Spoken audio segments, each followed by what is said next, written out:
ఏమండి ఎలాగో సెలవులిచ్చారు కదా! ఉగాదికి 2 రోజులు అమ్మ వాళ్ళ ఇంటికి వెయ్యేస్తానండి. ఏం వద్దు ఇంట్లోనే ఉండు. ఇక 2 రోజులు ఎందుకు పిల్లగాళ్ళని అటు ఇటు తిప్పడం ఏం అవసరం లేదు. ఇక్కడ నీకేం తక్కువైంది ఇక్కడే ఉండు. కాదండి అలా 2 రోజులు ఎళ్ళొస్తానండి. పండగ గదా ఉగాది. చెప్తే అర్థం కాదా? వద్దంటే వద్దు. నా మాటకు విలువ లేదా? ఎన్ని సార్లు అడుగుతావు? ఇక్కడ నీకేం తక్కువ చేశాను? నీకేం లోటయ్యింది? ఊకే మీ ఇంటికి పోతా అంటున్నావు. వద్దని చెప్పానా? ఈడనే ఉండు ఈ పండక్కి. అవసరం లేదు మీ ఇంటికెళ్ళడం.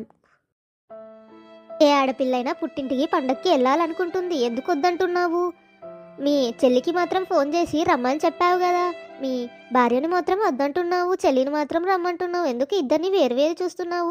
ఈ ఇంట్లో ఏమీ తక్కువ కాకపోయినా గూడా ఎవరి ఆడపిల్లైనా అమ్మ వాళ్ళ ఇంటికి ఎళ్ళాలనుకుంటుందిరా. మనం పంపించాలి. అది మన బాధ్యత. ఎప్పుడు వెళ్తానన్నా కూడా వద్దని చెప్పకూడదు తనకి. మన సంస్కారం కాదిది. నువ్వు నా సంస్కారానికి చాలా వ్యతిరేకంగా మాట్లాడుతున్నావురా. అలా మాట్లాడడము తప్పురా. అలా ఎప్పుడూ మాట్లాడకు. ఎప్పుడు వెళ్తానంటే అప్పుడు పంపించు. ఎందుకంటే ప్రతి పండుగ వాళ్ళ అమ్మ వాళ్ళతోనే ఉండాలి తను.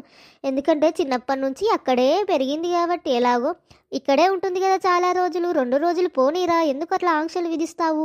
ప్రతి ఆడపిల్ల తప్పక వాళ్ళ పుట్టింటికి వెళ్ళాలి. మనం ఎప్పుడు అడ్డు చెప్పొద్దు వాళ్ళకి. ఇది న్యాయంగా ఉండడము. ఎప్పుడు వాళ్ళ సంతోషానికి అడ్డు రాకూడదు మనము. సరే సుమతిని ఎల్లని పండక్కి. నేనేం అడ్డు చెప్పను. నన్ను క్షమించమ్మా నేను ఇలా కటువుగా మాట్లాడినందుకు. ఫ్రెండ్స్ మీ ఇంట్లో కూడా మీ కోడళ్ళు ఉంటే అత్తలు అందరూ వాళ్ళ అమ్మగారింటికి పంపియండి. ఎందుకంటే పండగ వస్తుంది కదా ఉగాది. సో ఇలాంటి మరికొన్ని కంటెంట్స్ మీరు చూడాలనుకుంటే మా హెచ్వి కార్టూన్ క్రియేషన్స్ని సబ్స్క్రైబ్ చేయండి. ఇది మీకు చాలా నచ్చిందని నేను అనుకుంటున్నాను. మీకు నచ్చినందుకు లైక్ చేసి షేర్ కొట్టండి, కామెంట్ చేయండి.